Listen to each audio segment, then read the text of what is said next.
Taong 2005, sa isang tahimik na gabi sa lungsod ng San Fernando, Pampanga, isang hindi kilalang babae ang palihim na pumunta sa isang telepono. Nanginginig-nginig ang kanyang mga kamay, mabilis ang tibok ng puso at patingin-tingin sa paligid dahil sa takot na may makahuli sa kanya. Sa kabilang linya, sumagot ang isang opisyal ng kapulisan. Ang boses ng babae ay puno ng takot, ngunit seryoso, at detalyado niyang inilahad ang isang planong pagpatay na nakatakdang isa sa katuparan laban sa isang kaawa-awaang ina. Ibinigay niya ang lahat ng mahahalagang detalye, kabilang ang pangalan ng biktima, ang pangalan ng mga utak sa likod ng balak, ang lokasyon, at maging ang numero ng plaka ng sasakyang gagamitin sa krimen. Konting kilos na lang ng mga otoridad ay mapipigilan sana ang isang malagim na trahedya. Ngunit sa hindi may paliwanag na kapabayaan at katangahan ng mga nakatalagang pulisya noong panahong iyon, binaliwala lamang nila ang tawag na ito sa hinalang ito ay isang panloloko o prank call lamang. Isang napakalaking pagkakamali na naging mitsa ng buhay ng isang tao dahil makalipas lamang ang ilang araw, isang opisyal na reklamo ang dumating sa parehong himpilan hinggil sa isang 27 taong gulang na ina na biglang naglaho na parang bula. Inakala ng marami na kusang lumayas ang babae dahil sa mga personal na problema. Ngunit habang lumilipas ang mga araw, linggo at buwan, isang nakatatakot na katotohanan ang unti-unting lumabas sa investigasyon. Ang mga taong nagsuot ng maskara ng kabanalan at ang mga taong dapat na nagmamahal at nagproprotekto sa kanya ang siya palang nagplano ng kanyang maagang kamatayan. Upang maunawaan natin ang buong kwento, kailangan nating balikan ang taong 1995 kung kailan nagsimula ang lahat. Sa isang simpleng seremonya sa lungsod ng San Fernando, ikinasal ang 19 na taong gulang na si Elena Santos kay Ricardo Ventura, o mas kilala ng mga kapitbahay sa tawag na Cardo. Hindi ito ang tipikal na kasal na nakikita natin sa malalaking simbahan dahil ang pamilya Ventura at pamilya Santos ay kabilang sa isang mahigpit at saradong relihiyosong sekta na may kakaibang mga tradisyon. Kilala at napakaraming ari-arian ang pamilya Ventura sa kanilang lugar, kaya naman dinaluhan ng mga prominenteng tao ang kasalan. Habang ang lahat ay nakangiti, nagdiriwang at nagpapalakpakan, tahimik namang tinatanggap ni Elena Santos ang kapalarang inilaan sa kanya ng kanyang pamilya. Si Elena Santos ay isang simpleng babae na masipag, mahinhin, at may malaking pangarap na makatapos ng pag-aaral sa kolehiyo upang magkaroon ng magandang kinabukasan. Ngunit sa pamilyang kanyang ginalangan, mas matimbang ang tradisyon at ang dikta ng magulang kaysa sa sariling pangarap ng anak. Ang kasal nila ni Cardo ay isang arranged marriage na binuo dahil sa utos at kagustuhan ng kanilang relihiyon. Matapos ang kasal, lumipat si Elena Santos sa malaking tahanan ng pamilya Ventura kung saan niya nakasama araw-araw ang kanyang bagong biyanan na si Doña Remedios Ventura. Kung tatanungin mo ang mga tao sa labas, si Doña Remedios Ventura ay isang santa na relihiyosa, laging nasa unahan ng kanilang kapilya at respetado sa komunidad. Ang pamilya nila ay may-ari ng humigit kumulang 40 ektaryang sakahan ng palay at malaking manukan, at puno ng alahas ang katawan ng matanda kapag lumalabas ng bahay, habang si Cardo naman ang namamahala sa negosyo dahil matagal nang pumanaw ang kanyang ama. Ngunit kapag sumara na ang pinto ng kanilang bahay, naglalaho ang pagiging santa ni Doña Remedios Ventura, at doon lumalabas ang isang malupit na donya na nasusunod sa lahat ng bagay nang walang sino mang nangangahas na sumalungat sa kanya. At ang unang naging biktima ng kanyang bagsik ay walang iba kundi si Elena Santos. Mula sa unang buwan ng pagsasama, naranasan ni Elena Santos ang buhay katulong kung saan madaling araw pa lang ay kailangan na niyang gumising upang maglinis ng dambuhalang bahay, maglaba, mag-igib at maghanda ng pagkain. Sa kaunting pagkakamali, tulad ng maruming baso, matabang na ulam, o kaunting alikabok, ay agad siyang mumurahin, sisigawan, at ipapahiya ni Doña Remedios Ventura. Hindi lang yan, dumating din sa punto na nakakatanggap si Elena Santos ng sampal, sipa, at sabunot mula sa kanyang biyanan na kilala sanang relihiyosa. Sa tuwing sinusubukan ni Elena Santos na magsumbong habang umiiyak at ipinapakita ang mga pasa sa katawan, wala siyang nakukuhang simpatiya mula kay Cardo dahil ito ay isang certified mama's boy na sunod-sunuran sa kanyang ina at naniniwalang walang pagkakamali ang matanda. Walang kakampi si Elena Santos sa loob ng bahay na mukhang palasyo sa labas pero impyerno sa loob. Hindi na kaya ni Elena Santos ang tindi ng pisikal at emosyonal na pang-aabuso. Kaya isang araw, habang nasa bukid si Cardo at nasa kapilya si Doña Remedios Ventura, nag-impake si Elena Santos at tumakas. Umuwi siya sa bahay ng kanyang sariling mga magulang upang ibuhos ang lahat ng sakit at ipakita ang mga pasa sa kanyang katawan sa pag-asang may magtatanggol sa kanya.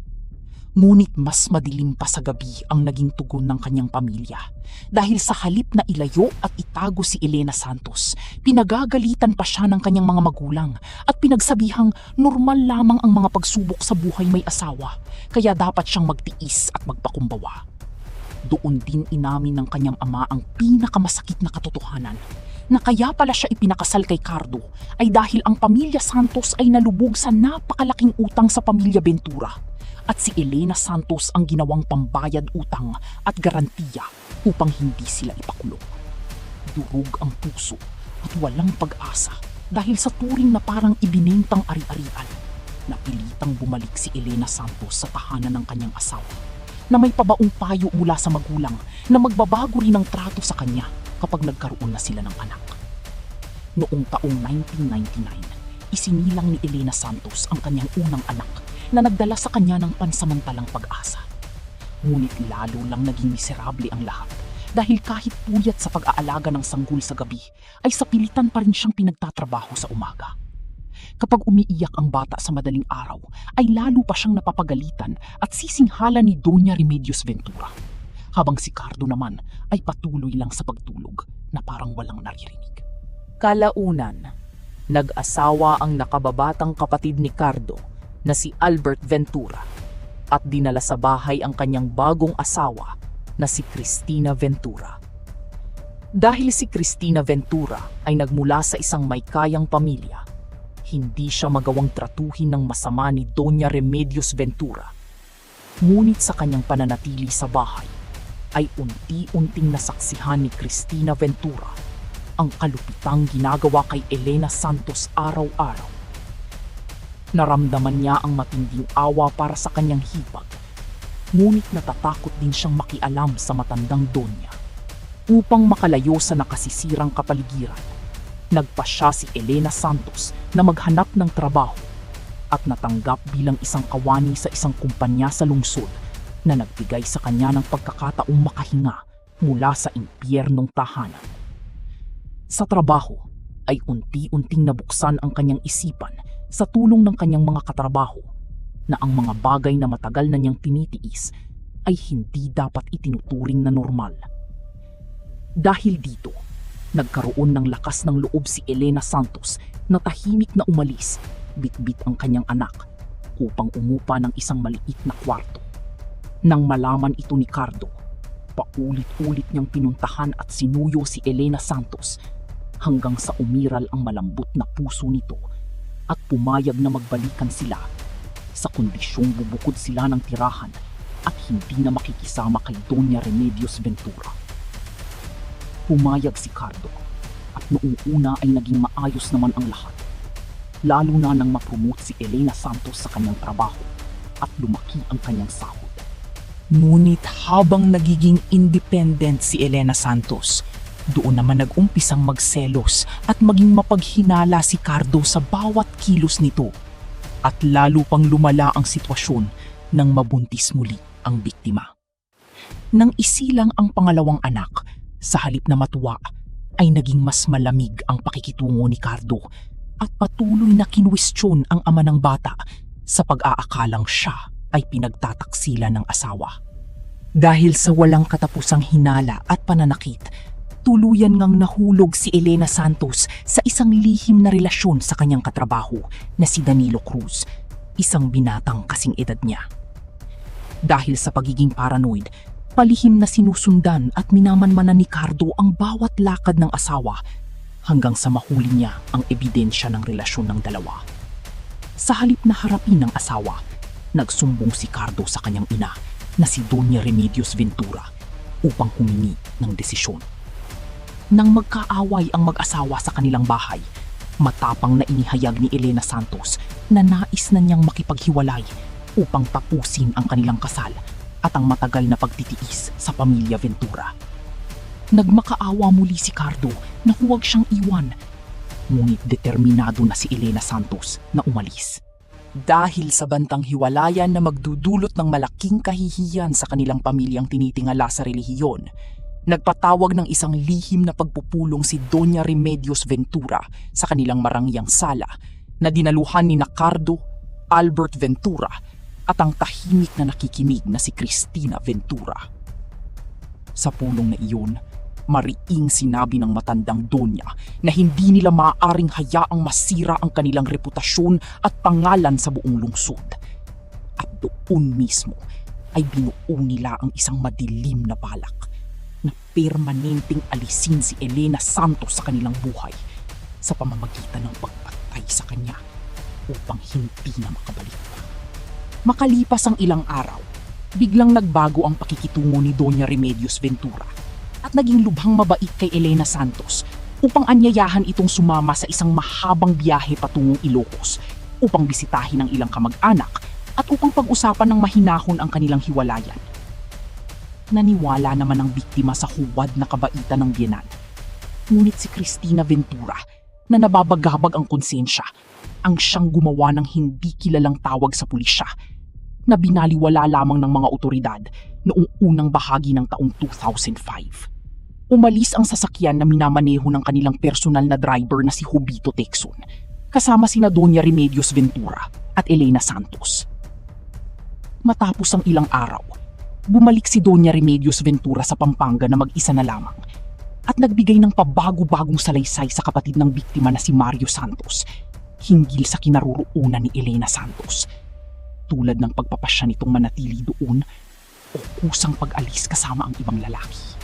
Dahil sa magulong kwento ay nabahala ang pamilya Santos. Ngunit dahil sa yaman at impluwensya ng mga Ventura ay hindi nagawang paimbestigahan agad ang kaso at lumipas ang 7 buwan na walang anumang balita hinggil kay Elena Santos na tila naglaho na parang bulak. Ngunit hindi natutulog ang hustisya. Dahil nang hindi nakayani ni Cristina Ventura ang tindi ng kanyang konsensya, pumunta siya sa himpilan ng pulisya upang magbigay ng isang detalyadong sinumpaang salaysay na naglantad sa madilim na konspirasyon ng pamilya Ventura. Dahil sa kanyang matibay na testimonya, muling binuksan ang kaso at agad na inaresto ng mga otoridad sina Doña Remedios Ventura, Ricardo Cardo Ventura at ang driver na si Jovito Tecson.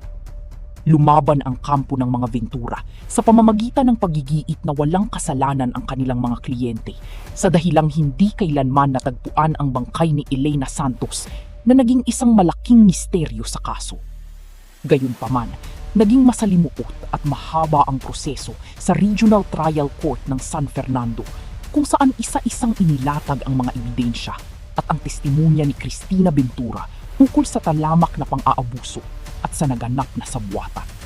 Sa huling desisyon ng hukuman, napatunayang nagkasala ng walang kaduda-duda sa krimen ng murder sa pamamagitan ng konspirasyon sina Doña Remedios Ventura bilang utak ng krimen at si Ricardo Cardo Ventura bilang kasabwat sa pagpaplano.